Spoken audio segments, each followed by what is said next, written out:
a lot. My name's Claire Cummings, and I'm a field organizer with the Bernie Sanders campaign.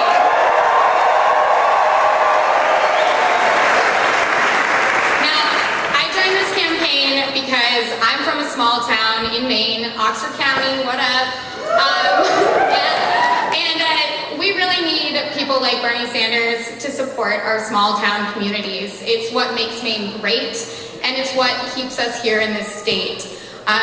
There are folks like myself, and I'm sure many of you, who have really happy memories of being told to go play in the woods and not come back until dinner time because mom needs a break. Right? Playing cribbage with your grandparents all the time. And my favorite, you go to the grocery store and you're supposed to be there for 5 minutes. It takes you 20 plus because you stop and see everyone you've ever met in your entire life, right? And that's why I support Bernie Sanders. It's because he knows the importance of these communities. He knows that our communities are built by the people who make them and the people who continue them, or help continue them to grow. And that's why you're all here as well. This is a campaign about all of us, not just the 1%, not just about the big money donors. It's about every single one of you.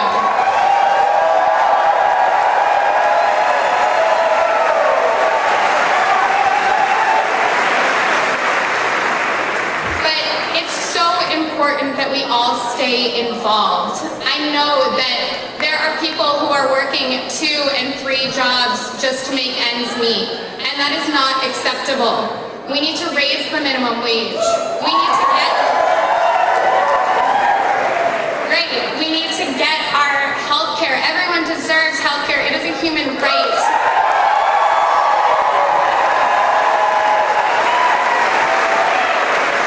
And we need to protect the beautiful hills, the mountains, the oceans, the environment that makes us alive.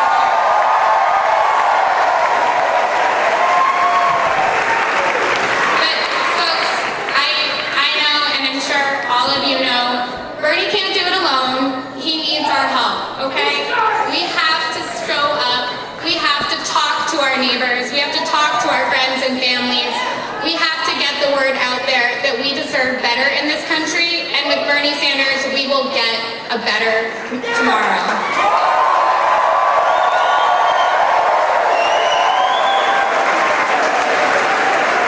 So, because I am a field organizer, of course, I need you to come and knock doors. You folks need to come and make phone calls. You need to volunteer and make sure that that tomorrow happens.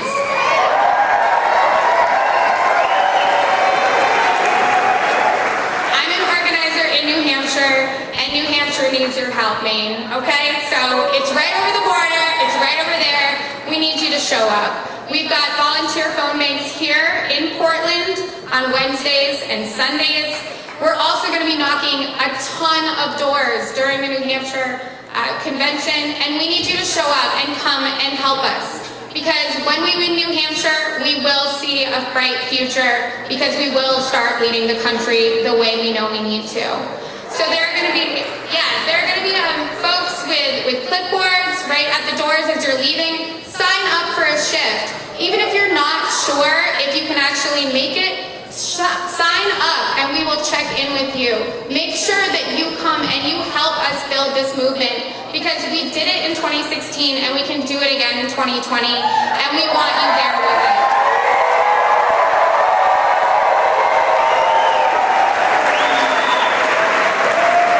So with that, you can also help us out. We are so appreciative of every single one of you who has donated on this campaign. That is also, I'm so proud to be a part of a campaign that is brought together by small dollar donors. None of those billionaire class donations. So you can text, you can go online, you can stop by the merch table, but no matter what, we need you involved, and we can't do it without you. So thank you all so much for being here.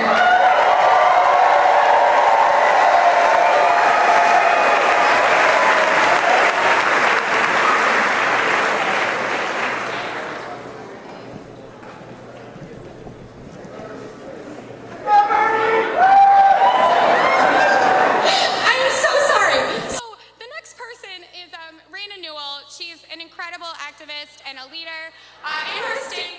And she's the Passamaquoddy tribal representative in the state legislature.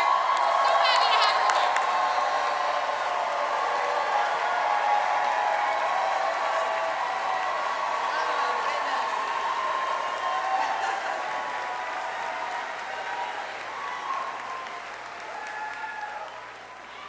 I absolutely appreciate the energy. Thank you so much. Chiwiliwin, thank you for allowing me to be here this evening. Good evening. Thank you to Senator Sanders for the invitation that allowed this opportunity for me to stand before you this evening to speak. I humbly ask each of you to receive my words with an open mind, open heart, and spirit. I do not wish to offend, but to bring a voice to the issues, to convey a message of progress, and to give recognition for the work of many.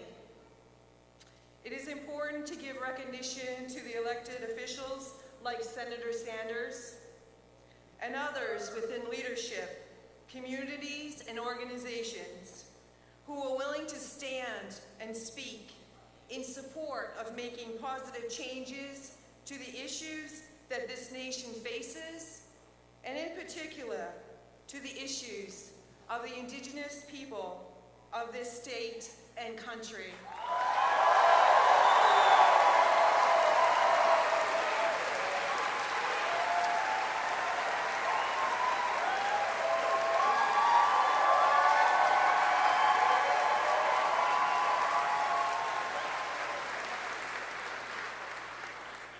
I further recognize the work of Congresswoman Chelly Pingree for making sure to draft language in this year's VAWA reauthorization to specifically include the tribal governments of Maine. Because without her language, our tribal women and girls would not be considered.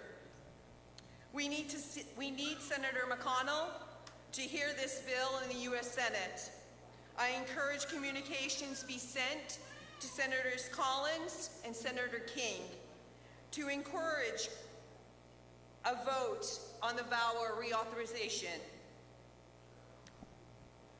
Through the collaborative work of tribal leaders, the Maine legislature, the Mills administration, and the support of many, progress is being made in addressing the issues faced by the tribal communities. Efforts to improve tribal-state relations are occurring, and a new history is being written here in the great state of Maine.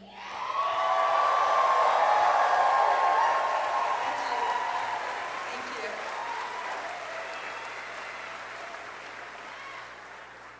For the first time in Maine's history, we recognized missing and murdered Indigenous women and girls at the State House. I was humbled to stand with the honorable members of the House and to the many tribal and state domestic violence organizations in attendance in offering a moment of silence following the reading of a joint resolution. Through the collaborative work and support of many, Maine has replaced Columbus Day with Indigenous Peoples Day.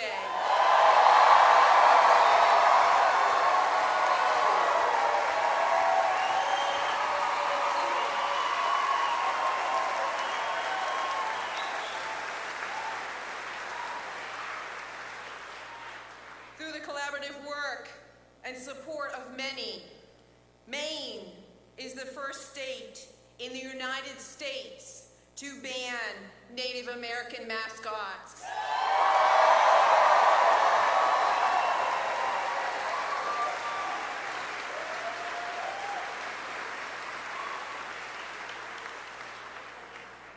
Please allow me to also give special recognition to my colleague, Penobscot Nation Ambassador Mulliandana,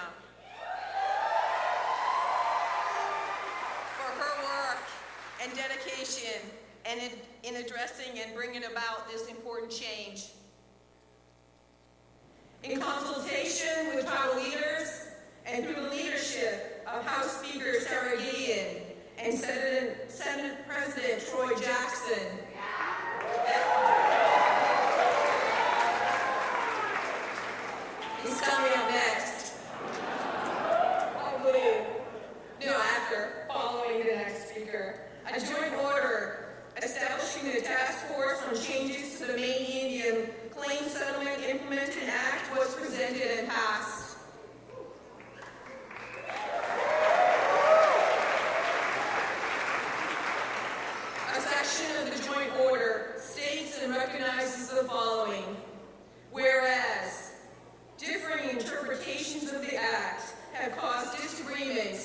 between the state and tribal nations and have negatively affected the Wabanaki communities and hindered their ability to exercise tribal sovereignty for the benefit of our people. The Task Force on Changes to the Maine Indian Claim Settlement Implementing Act has been established, and meetings to address this very important issue are taking place. The next scheduled meeting will be held on September 13th. I welcome and encourage your participation and support by calling upon the task force members, state senators, and representatives.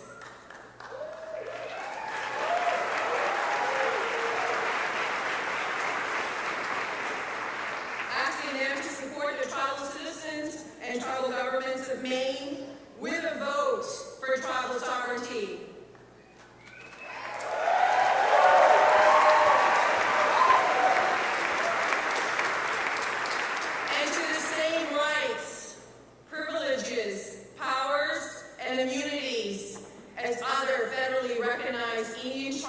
Within the United States.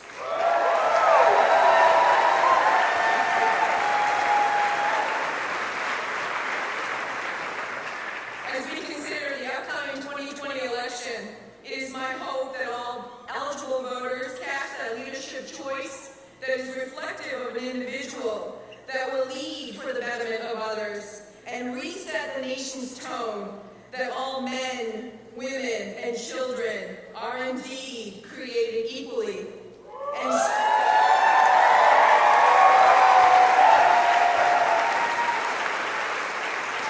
shall be recognized as such. It is with great appreciation and honor that I extend a thank you, Chi Willie Woon, for your time this evening. It's been my pleasure. Thank you so much.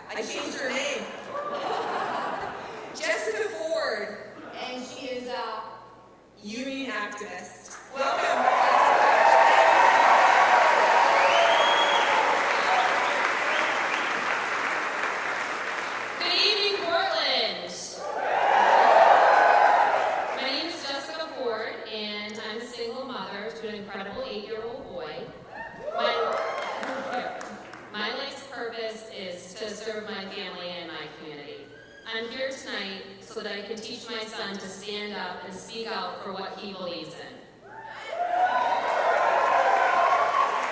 I believe in Bernie Sanders.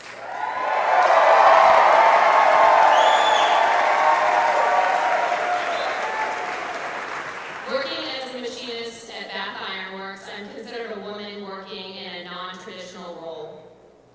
I'm an active union member and union representative.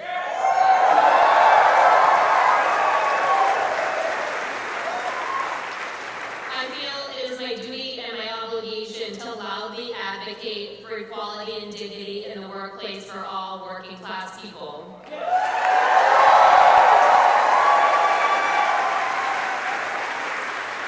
believe that this is a value that Bernie and I share.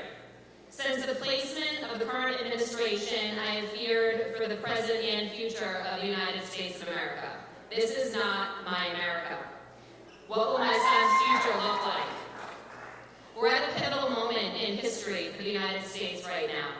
We must unite for the future of our country. Bernie Sanders represents and fights for the America we all deserve.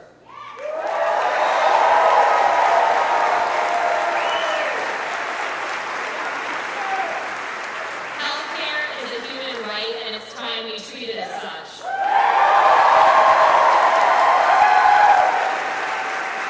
We must eradicate for-profit healthcare. Unions built this country. In 1954, union density was at its highest at nearly 35%, and and the middle class was at its strongest. The holiday we're celebrating this weekend was brought to us by the blood, sweat, and tears of the labor movement and unionism.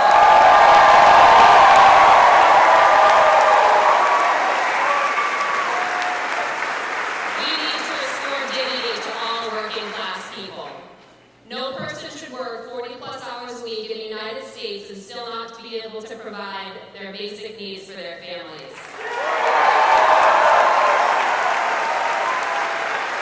We need to empower workers. Lastly, trade schools and college education should be available to any person.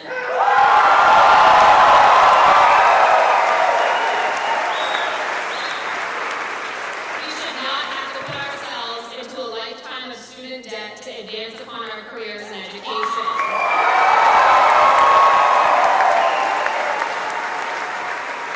I believe in Bernie Sanders. I believe in his values, and I believe that he is fighting for an America we can all be proud of.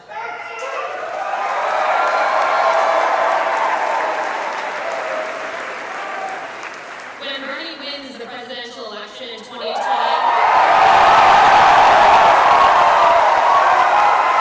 he will redirect the trajectory of this country. He will create a today and a future that all Americans can be proud of. Bernie Sanders stands for our America, and I stand with Bernie.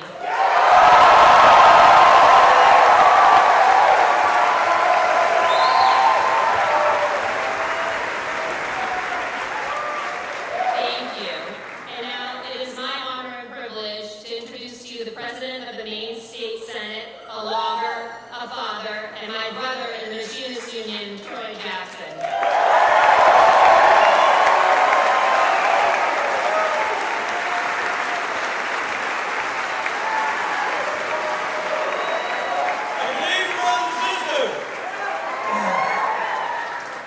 So look, I got a lot of things going in my mind tonight. Never really wrote anything down because I want to try and be as honest and sincere about this. I am here tonight because I support Bernie Sanders first and foremost.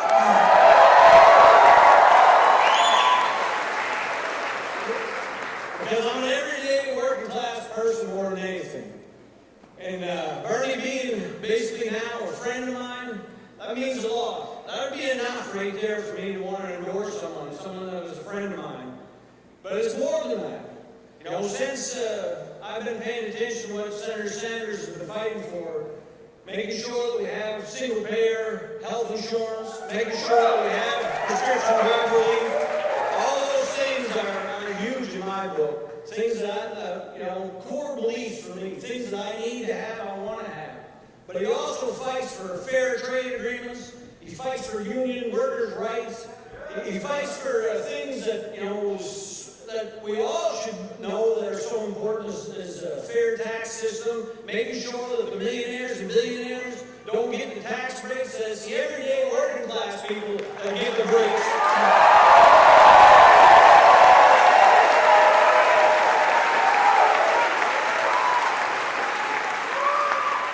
And that's the things that really are important. That's what we should all be working for. That's what every politician in this country should be working for.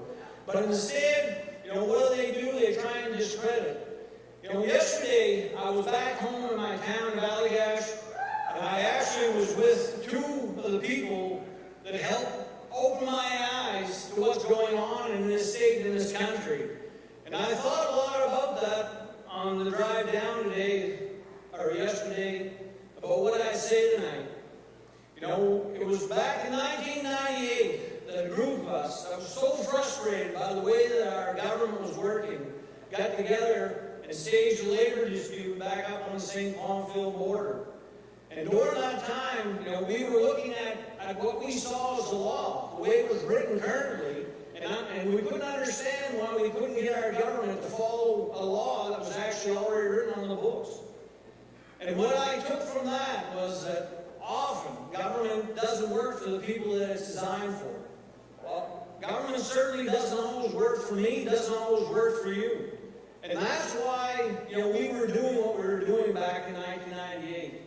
And what I remember about that and what I thought about yesterday was, they told us that we were lazy, that we didn't want to that we were just radical and didn't want to, actually conform. And that is what is going on in this country. I mean, they're making us feel like we're doing something wrong if we're just asking for the basic things that we all know that we should have. And I'm tired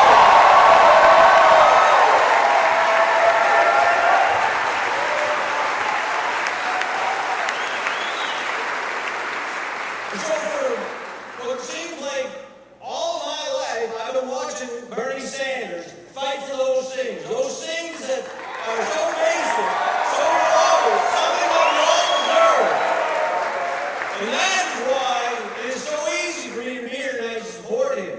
He's fighting for the things that I care about, the things that we care about, the things that our families deserve. He's been doing that for 30 years. You know what? They've been calling him radical and out of step. But he's not. What he is he's fighting for us.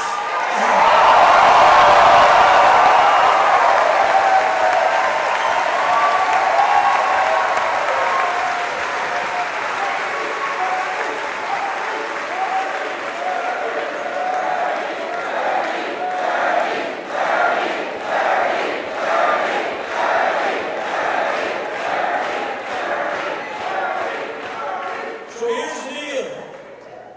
It's why I'm here tonight. I've been in the Maine legislature for 16 years. You heard Jessica talk about I was the Senate president. I'm the state senator from Northern Maine. Wicked honored to be both those things. I'm also a member of the Democratic National Committee. But like I said, I'm an everyday working class person. And the reason why I'm here tonight is I need to believe that there's someone in this country that is going to fight for me, my family, my community, for the people that I care about in the state of Maine, the people that I care about in this United States. I have to believe that there's someone out there that is going to do this, that I can feel inspired by. And that person is Bernie Sanders.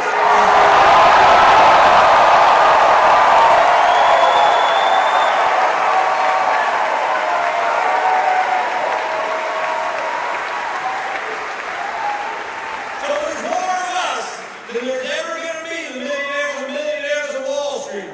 So let's pick it up, let's get together, and let's make this happen this time. We can definitely do it. We know who the person is that's going to make it count for all of us. So that's why, ladies and gentlemen, I'm so glad to be here tonight. I'm excited to hear what the senator is going to say. I'm excited to know how amped up he's going to get all of you as he is me. Because I am an everyday guy that wants to make sure that we have someone that's fighting for us, and that's that guy. But before that, I'm equally excited to announce, or to announce. Two gentlemen that I am wicked pleased to meet here tonight. I like ice cream. Ben and Jerry from the Broad.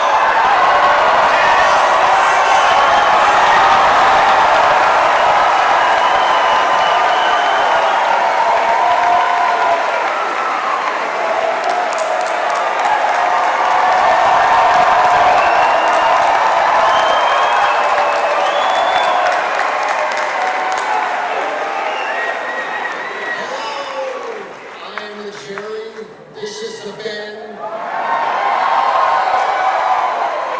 We have been spending the day campaigning and scooping ice cream in New Hampshire. We are thrilled to be here now. Ben and I have never campaigned before for a presidential candidate, and that is because there has never been a candidate like Bernie Sanders. We've been constituents of Bernie's for over 30 years, and we have seen firsthand how Bernie fights for all of us. He knows we need a country and a government that works for us and not just for the special interests, the ultra-wealthy, the giant corporations. Bernie is not for sale. We're doing all we can to help make Bernie his Ben.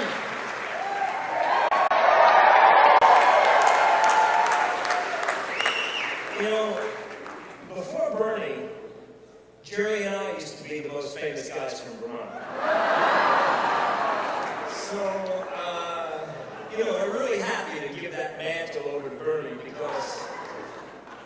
cream is good. But a president of the United States who truly believes in justice in all its flavors? That is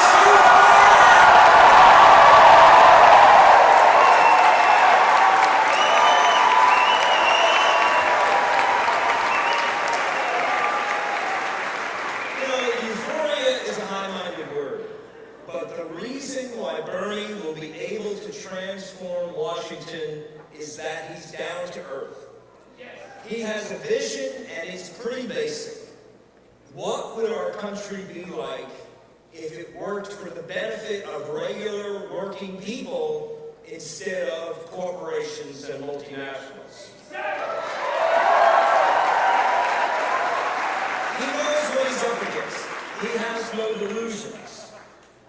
He has experience in the trenches, in the cesspool of what is our political process today, and that will enable him, with the help of all of us, to successfully flush the crap down the drain.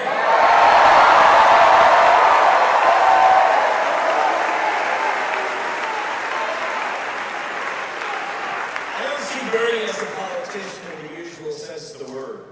He's a fighter for justice, social, racial, economic, and environmental, and he uses politics as a means to that end. You know, before Bernie, I never had a mayor that represented my values, or a congressman, or a senator, and I can't tell you how good it feels. So I just want to give you a taste of what has gotten me so excited about seeing this guy in the White House.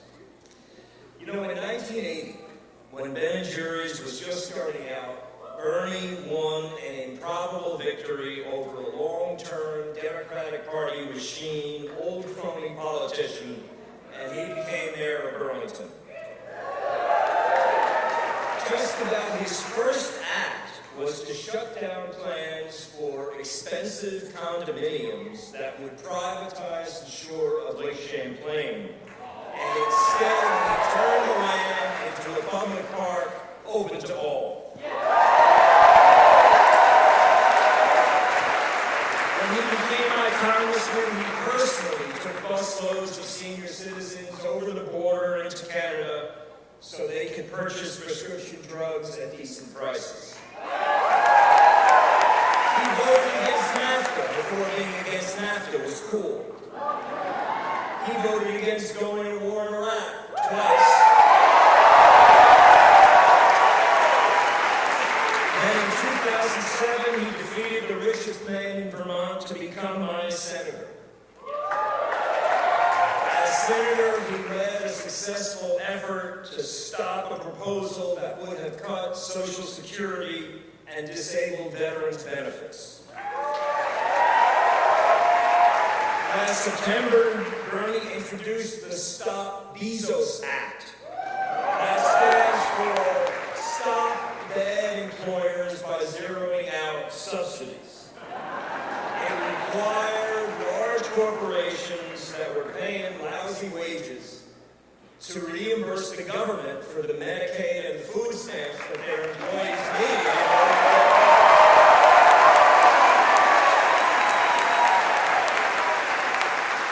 And just recently, it was Bernie who brought together Republicans and Democrats to pass a resolution in the Senate to get the U.S. out of the war in Yemen.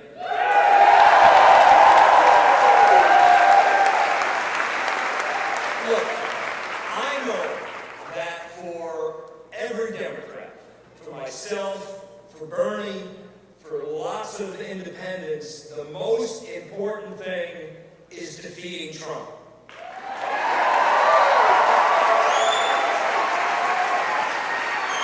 Well, you know, they do this polling of head-to-head matchups, and the polling shows, poll after poll after poll, that Bernie beats Trump.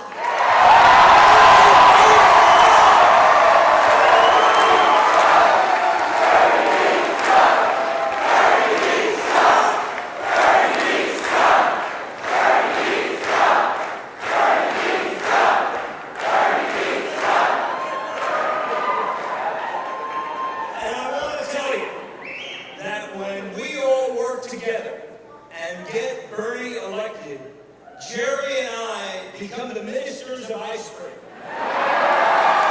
And we promise a pint in every freezer, a sundae in every bowl.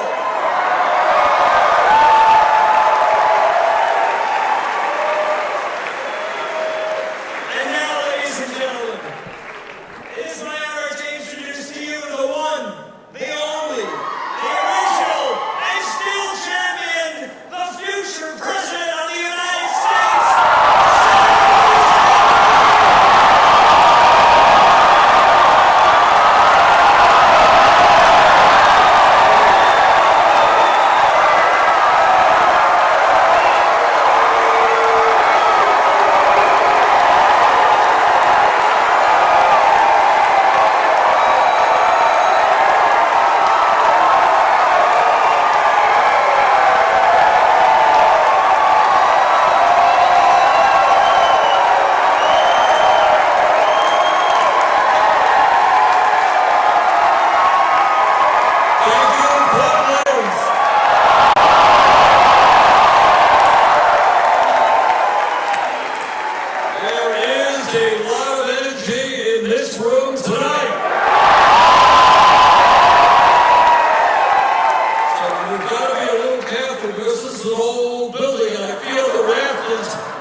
Thank you so much.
To win the primary here in the state of Maine.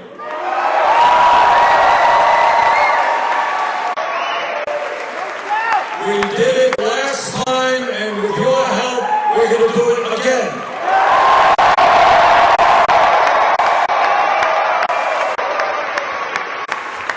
I am here to ask your support to help me win the Democratic nomination.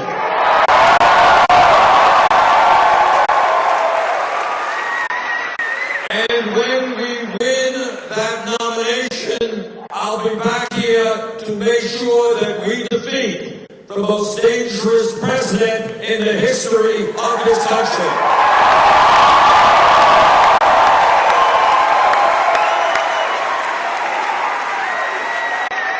And that is something we are going to do with joy. Every credible poll done in the last year has us beating Trump. The poll just came out the other day. I think we were 14 points ahead.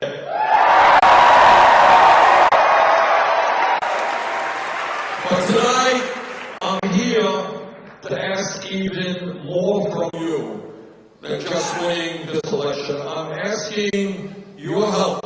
I'm the only candidate running for president who will tell you this. I'm asking your help the day after we get inaugurated.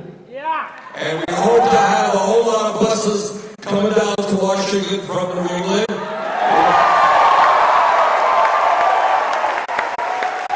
I'm asking your help after we are in office to take on the greed and corruption of the corporate elite in this country.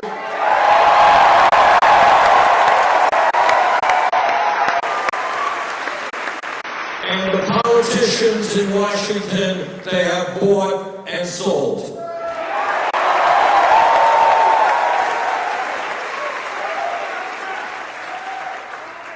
Now, what we are trying to do in this campaign is not only to win the election, but to bring about a political revolution. This is big stuff. This is not easy stuff. Because what that means, and let me be very honest with you, what that means is we are going to take on the power structure of the United States of America. Now, I'm the only candidate who's running for president that will tell you a very simple truth. It's a truth we don't talk about in Congress. It's a truth you won't see on TV or in the papers. And that is that no president of the United States, not Bernie Sanders or anybody else, can do it alone. Cannot do it alone. And there is a reason why the message of our campaign is us, not me. And that's a message that, if you think about it for a minute, is a very profound message. That message means basically two things. It means that as human beings, we have a very different understanding of what life should be about than Donald Trump and his friends. They believe, and Trump is a perfect example of this, they believe that what life is about is to step on other people, to lie, to cheat, to steal, and to make as much money as you possibly can in any way possible. That's what their vision of human life is about. Our vision is a very different vision. Our vision is an understanding that as human beings, as Americans, we are in this together.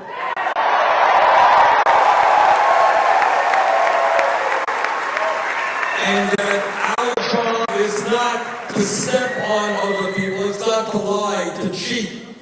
Our job is to understand that as human beings, my family has got to worry about your family, and your family has to worry about my family, and we as human beings are in this together.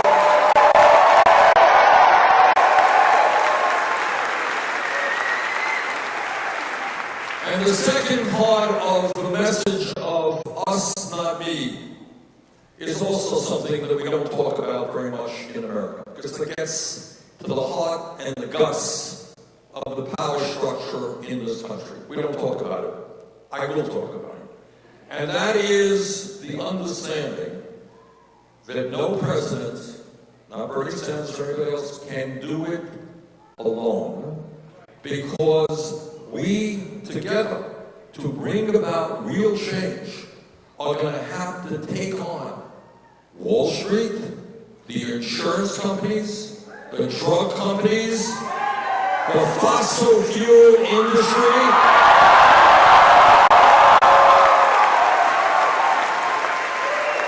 the military-industrial complex,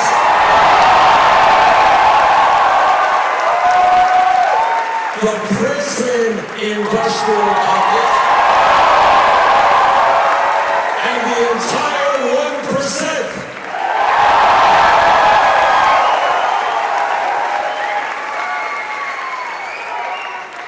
Now, Nelson Mandela, I was in Iowa a few weeks ago, and somebody gave my grandson a little sign, and he held it up.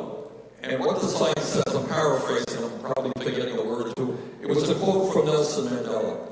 And it was to the effect, everything is impossible until it is done. Do you know what that means? Everything is impossible until it is done. What that means, and really what the establishment tries to do to us, is to tell you and you and you think you can bring about change? You can't do anything. You are powerless people. Don't even think big. We own the world.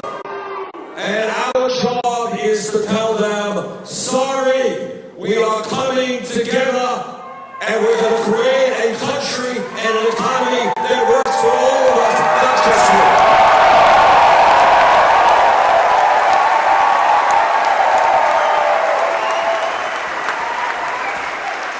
So what this campaign is about is demanding that the American people think big, not small. And I want to tell you a little bit, with your help, what we have already accomplished. 4 years ago when I came to Maine, I talked about the need for somebody in this country, if they're going to work 40 hours a week, they should not be living in poverty. And what we talked about was the need to raise the minimum wage to a living wage. $15 an hour. Think back 4 years ago and what the political establishment said and what the media establishment said is, that's too radical. It can't be done. You can't more than double the minimum wage. That's crazy. Well, over the last 4 years, 7 states have raised the minimum wage to $15.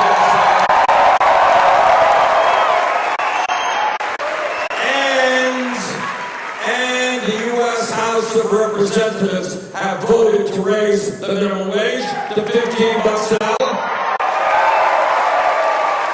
And we are going to demand that Mitch McConnell put my $15 an hour legislation on the floor.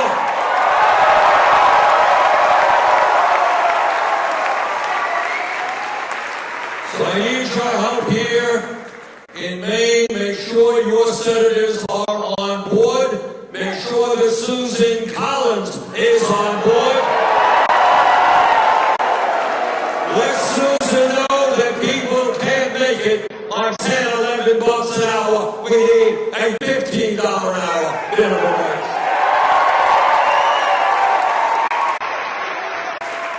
So because of our victory here in Maine and in 21 other states, those ideas like raising the minimum wage to a living wage, which were once thought radical, well, states are doing it and the House is doing it. But we have got to go further in terms of wages. We must end the absurdity of women making 80 cents on the dollar compared to men.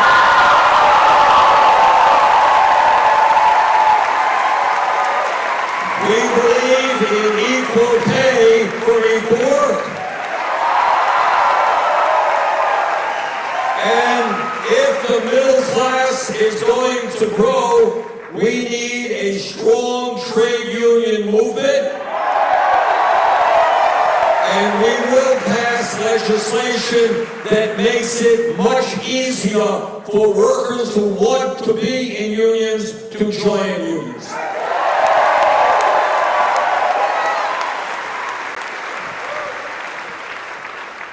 There's another area where we have made good progress. And that is 4 years ago when I came to Maine, I said, you know, in this moment in American history where we have an exploding technology, where people need more skills in a competitive global economy if they're going to do well, if they're going to make it into the middle class, we have got to rethink what public education in this country means.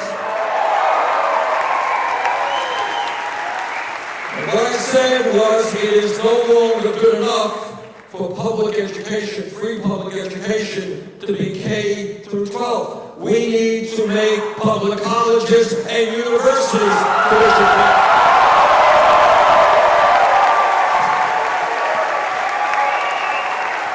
Well, that idea was also seen a few years ago as a radical idea, but guess what? Go to California, go to New York State, go to Tennessee, go to other communities around this country. They are moving in the direction of making public colleges and universities tuition-free. And as President of the United States, we will make public colleges and universities tuition-free in every state in this country.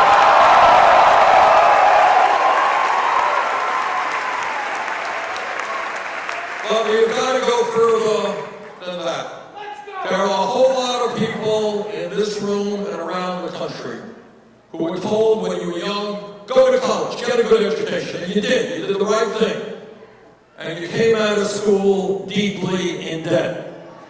And there are people in this country who have been paying off outrageous levels of student debt for decades. I bumped into a person, this is true, a guy who was going to get Social Security. And he was worried, this is true, that they were going to garnish his Social Security check in order to pay off his student debt. Well, when we think big and not small, when we think about a government which is supposed to represent working families and not just the rich, when we understand that 11 years ago, Congress, against my vote, bailed out the crooks on Wall Street who destroyed our economy, when we understand that a couple of years ago, Trump and his friends gave well over $1 trillion in tax breaks to the 1% in large, profitable corporations. Well, if we can bail out Wall Street and give tax breaks to billionaires, we can cancel all student debt in this country.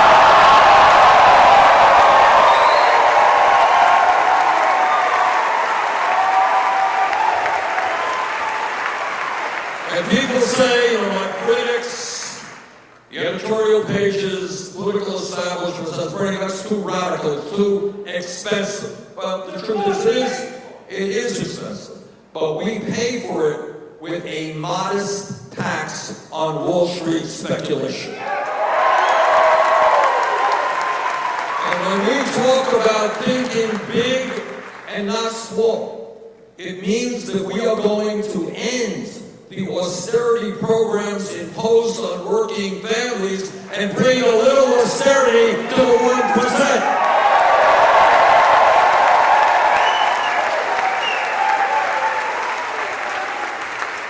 And there's another issue which is not only a life and death issue to many millions of our people, it is to me, intensely moral issue. 4 years ago, I came here to Portland, and I said that health care is a human right, not a privilege.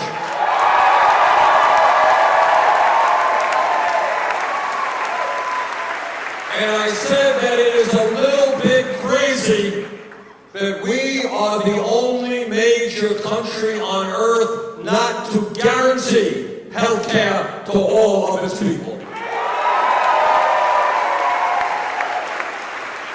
4 years ago, that idea seemed to be a very radical idea. I was attacked all over the place for that idea. Well, poll after poll now shows that a majority of the American people and an overwhelming majority of Democrats now support a Medicare for all single-payer program.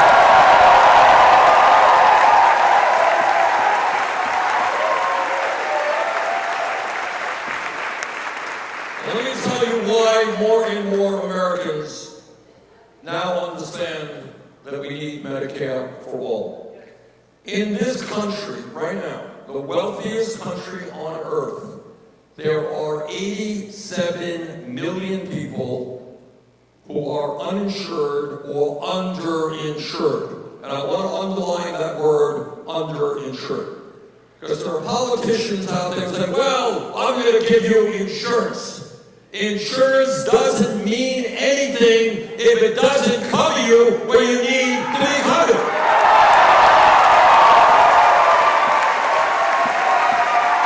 We don't need junk insurance. We need comprehensive health care for our people.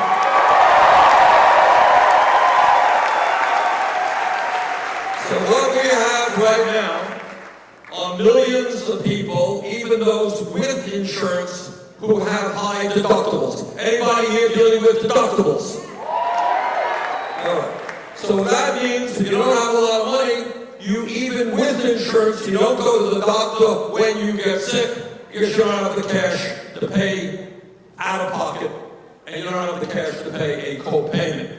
The result of that absurdity is that every year some 30,000 Americans needlessly die because they don't get to a doctor's office when they should.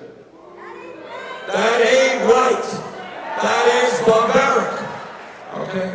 Second of all, you've got a pharmaceutical industry which are the biggest bunch of crooks in this country.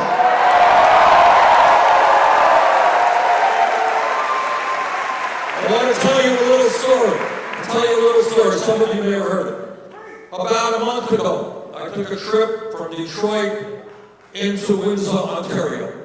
And with me was a bus full of folks who were diabetic. And as you all know, diabetes is a very serious illness which impacts many, many millions of Americans. And when you're diabetic, you need insulin. 7.5 million people in this country need insulin. We went to Ontario to buy insulin, and the diabetics who were with me purchased the same exact product sold in the United States for 1/10 of the price in Canada. And why is that? The reason for that is that Canada and every other major country on earth regulates the price that drug companies can charge. We don't. So I've got some bad news for the pharmaceutical industry. The United States will no longer be paying the highest prices in the world for prescription drugs. We are going to substantially lower the price of prescription drugs, and no American under Medicare for All will pay more than $200 for the prescription drugs he or she needs.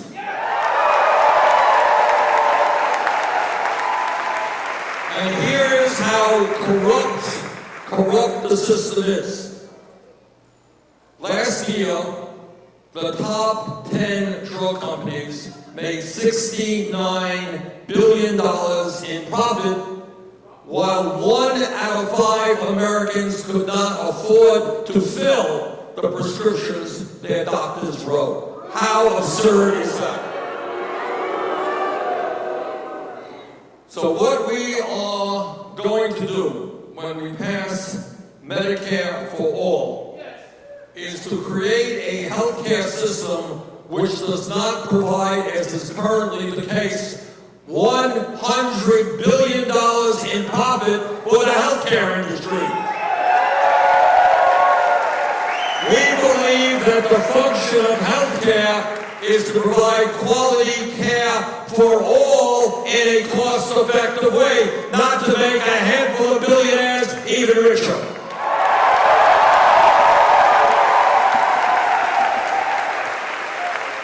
Now you're going to be, when the industry, the healthcare industry makes $100 billion a year, all they have to do is spend 1% of that, $1 billion, to flood the airwaves with lies and deceptions.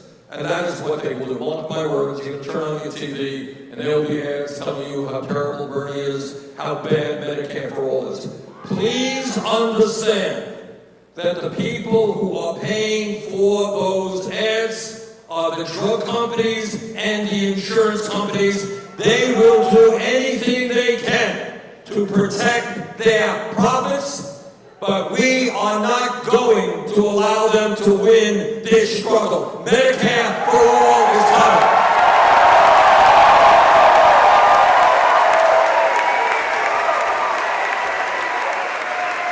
And Medicare for all, let me tell you what it means. And I'm not telling you anything that's pie in the sky. This is what goes on in Canada. We're going to do better than Canada because we are already spending twice as much per person on healthcare as do the people of any other country. You got that? We're spending twice as much. So what we are going to do is expand Medicare to cover dental care, hearing aids, and eyeglasses.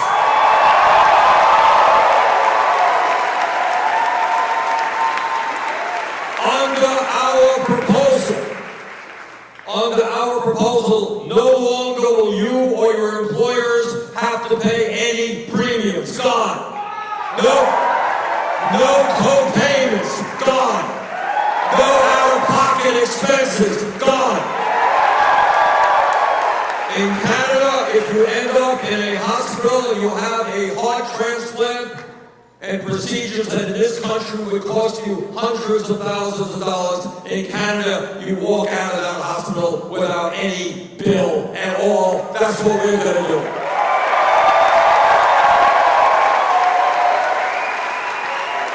We will finance Medicare for all in the general tax base in a progressive way, which means that the overwhelming majority of people, except the very, very wealthy, will be paying less for health care under Medicare for all than they are today.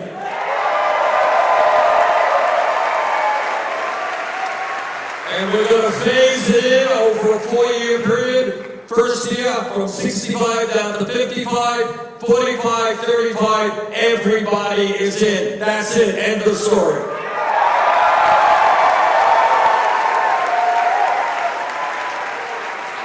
So we need your help on this one, guys and ladies.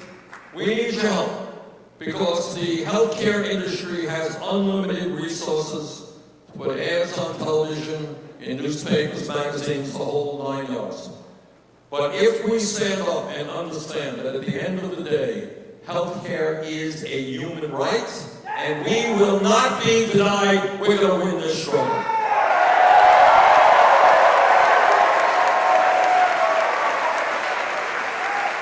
I want to say a word about another issue, and that is we have a president who is a racist, who is a sexist, who is a homophobe, who is a xenophobe, who is a religious bigot, and then among other things, he's also a pathological liar. And a phony. And we can go on and on. But I don't want to waste too many words on Donald Trump because we're going to get him out of office fairly soon.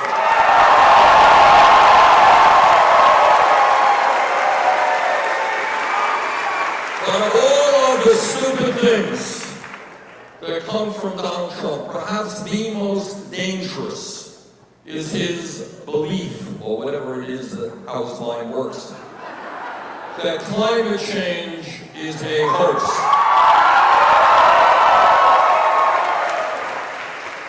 So tonight, we tell Donald Trump, climate change is not a hoax. Donald Trump is a hoax.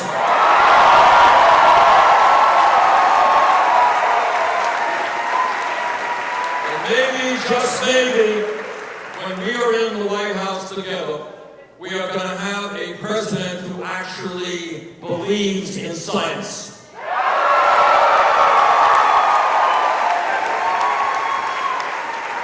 And what the scientists are telling us is that not only is climate change real, not only is it caused by human activity, not only is it already causing devastating problems in our country and around the world.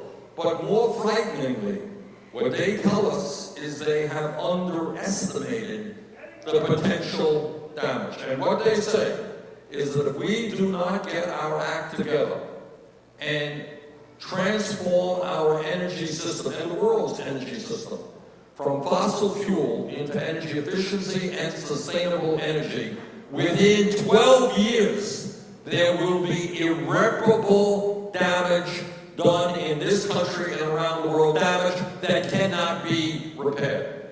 So we have what I call an existential crisis. It is not an American crisis, it is a global crisis. We need leadership in the White House that not only does not deny the reality of climate change, but more importantly is prepared to lead the world to combat climate change.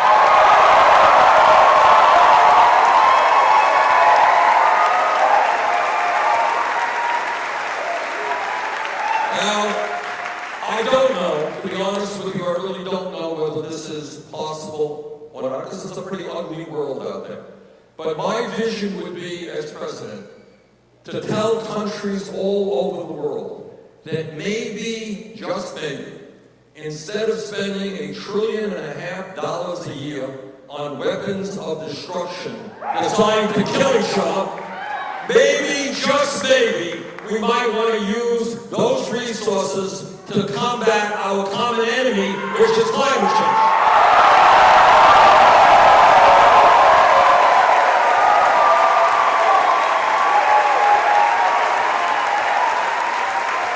Whether we can do it or not, I don't know. But that is the effort that has to be made, because we are fighting not just for ourselves. More importantly, if we love our kids, and if we love our grandchildren, I've got 7 of them, and if we understand that this is the only planet that we have a moral responsibility to make sure that we leave this planet to future generations in a way that is healthy and habitable. That is our responsibility.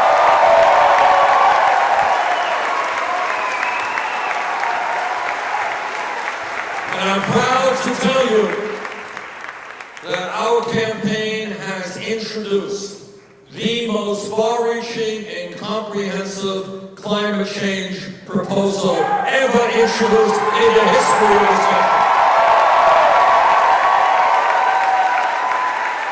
And once again, my critics say, hey Bernie, that's expensive, you want to spend a whole lot of money. That's true. And what is the alternative? To lose the planet? I don't think so.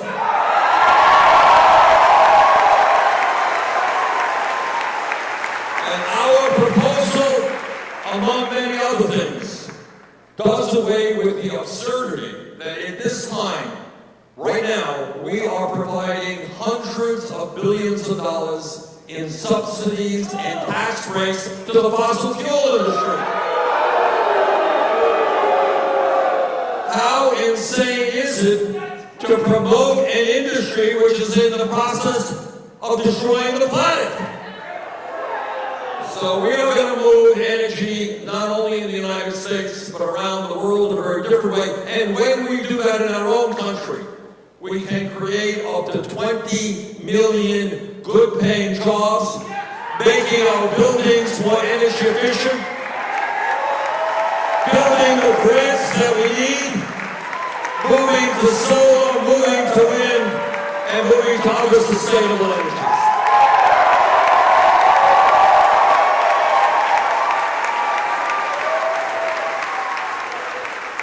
This is a struggle that we cannot lose for the sake of our kids and future generations. When we talk about some of the other issues that are out there, and I always have a difficult time talking about this one because it is so horrific, and especially for the children. But as you know, just yesterday, there was another mass shooting in Texas, following the mass shootings that we saw in El Paso and Dayton, and the shootings that we have seen year after year shootings that are so horrific that it's not easy to talk about it. But the result of all of that, which is not talked about enough, is the impact that these horrific shootings are having on kids in school. When I was a kid, when many of you were kids, school was seen as a safe haven.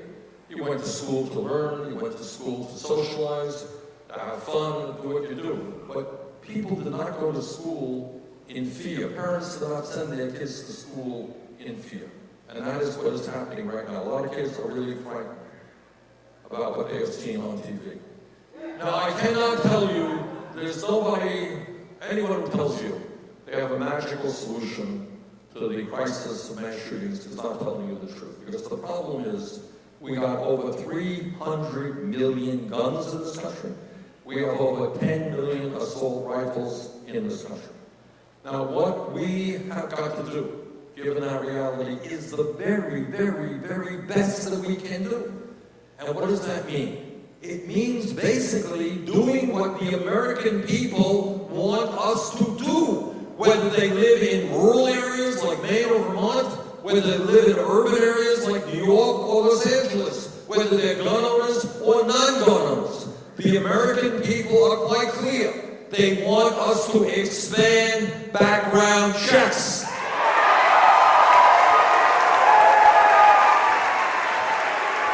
They want us to do everything possible to make sure that somebody who should not own a gun, somebody who is a danger to others or himself, does not own that gun. They want us to end the gun show loophole. They want us to end the so-called straw man provision, which allows somebody legally to go into a gun store today, legally buy guns, and then sell those guns to criminal elements. They want us in increasingly large numbers to do what I have advocated for 30 years, and that is to understand that assault weapons are military weapons designed to kill human beings as quickly as possible. And the American people now believe that the time is now to end the sale and distribution of assault weapons in this country.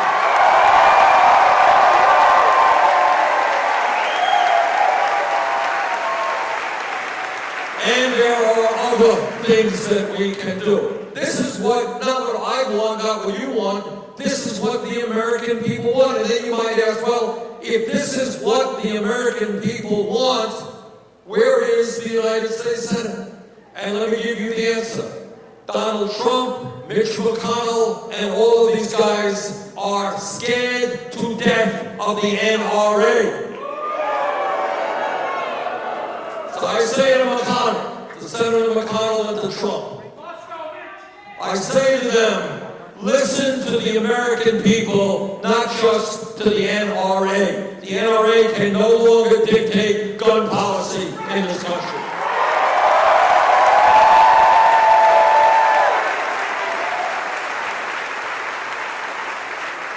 We're going to do everything that we can. The House passed some decent legislation. I think we got to go further. But McConnell has got to have the guts to put that legislation on the floor of the Senate.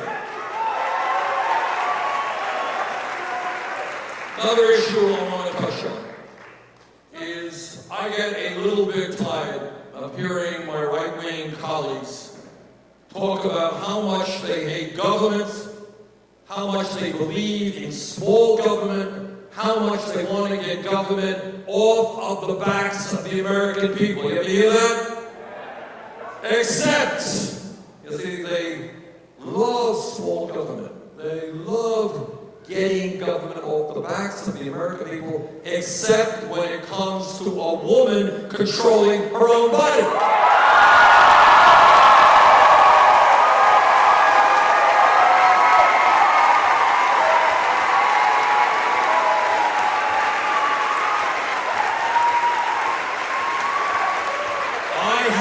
To believe, and I think the vast majority of the American people believe, that a woman's right to control her own body is a constitutional right.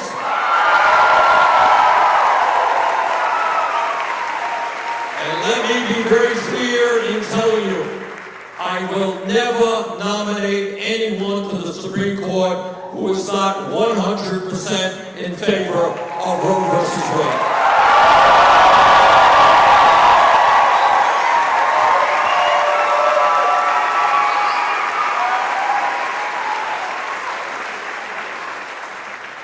The more I study the issue, the more absurd our current criminal justice system is. It is broken, it is racist, and we need fundamental reform of our criminal justice system.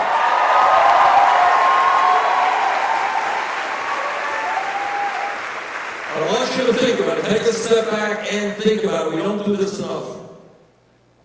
Here in the United States, we have more people in jail tonight than any other country on earth, including China, 4 times our size, which is a communist authoritarian country. We got more people in jail than China. Tonight, I want you to think about this. Tonight, we have 2 million people in jail. 20% of those people, about 400,000 people, are in jail tonight, not having been convicted of anything. You know why they're in jail?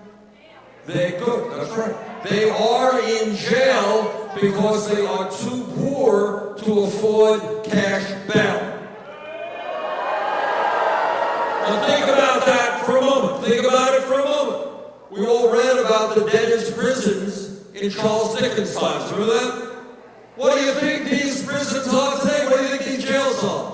People are in jail before they go to trial, not having been convicted of anything. We are going to end cash bail in this country.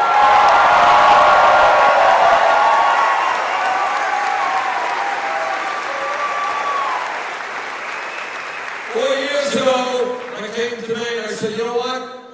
This war on drugs is a little bit crazy. It is very destructive. And what has happened over the last few years in state after state, we have seen the decriminalization of marijuana or the legalization of marijuana.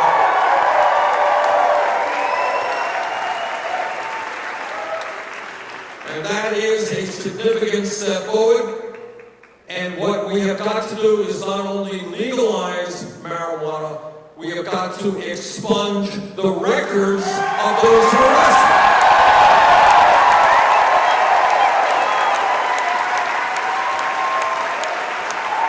I'll tell you one of the absurd things, really crazy things. You know, as a candidate all over the country. I was in Nevada a couple of weeks ago. You drive down the road in Nevada, there's huge signs which say in so many words, buy marijuana at this or that shop.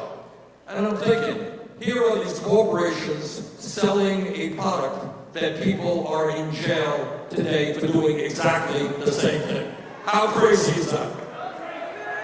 So, we are going to, as part of criminal justice reform, we are going to invest in our young people in terms of jobs and education rather than building more jails and incarceration.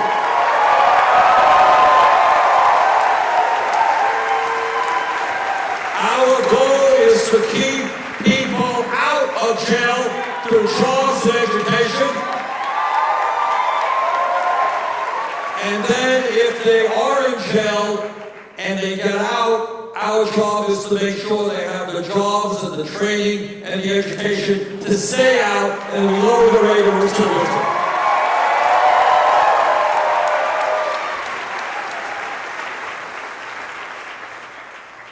And then we got another crisis in front of us, and that is a disastrous, broken immigration system.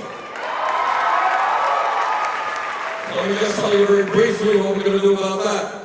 On our first day, through executive order, we will provide and reestablish the legal status of 1.8 million young people eligible for the DACA program.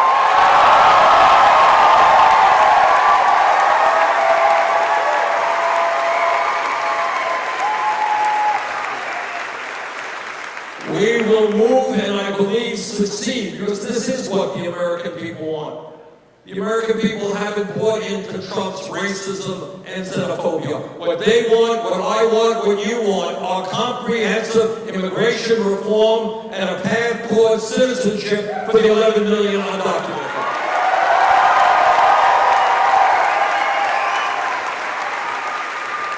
And what we want is a border policy which is humane and that understands that in America, our government does not tear babies away from their mothers. That our government does not throw children into cages.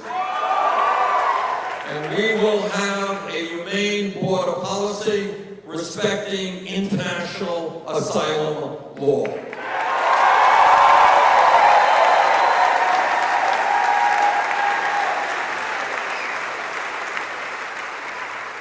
Let me wind up by just saying this. This is an unprecedented moment in American history. And this election will determine not only the future of our country, but in many ways the future of the world. Trump, as you know, loves authoritarian leaders all over the world. He has contempt for the media. He has contempt for Congress and the separation of powers. We, on the other hand, believe in human rights and democracy. Trump does not believe that climate change is real. We see it as an existential threat to this country and the world. Trump thinks he can win re-election by dividing us up based on the color of our skin, based on where we were born, based on our gender, our sexual orientation, or our religion. That's what demagogues always do. They divide people up and they go after those who don't have a lot of political power. We believe exactly the opposite. We believe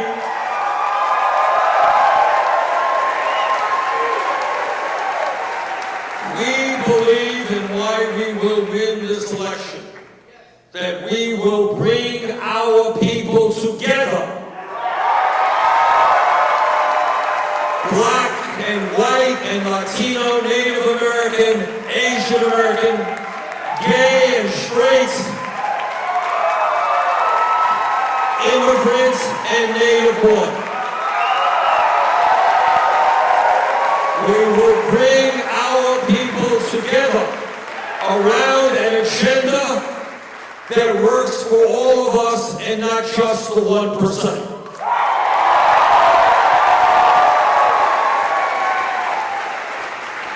So this is an election of monumental consequence. It really is the future not only of our country, but in terms of climate change and other issues, the future of the world. We cannot afford to sit it out. We cannot throw up our hands in despair. We cannot get depressed. We cannot back off from what we see around us. If there was ever a moment in American history that we have got to stand up and fight back, this is the moment.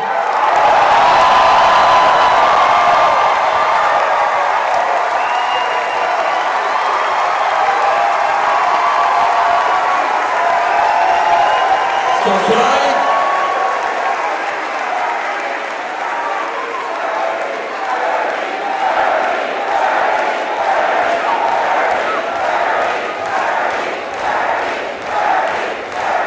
thank you. So tonight, from the bottom of my heart, this is not for me. This is for all of us. This is for our kids and our grandchildren. Tonight, I ask you, not only to help us win here in Maine, but to join the political revolution which says to the corporate elite and the politicians that they own that enough is enough. We're going to reclaim our country.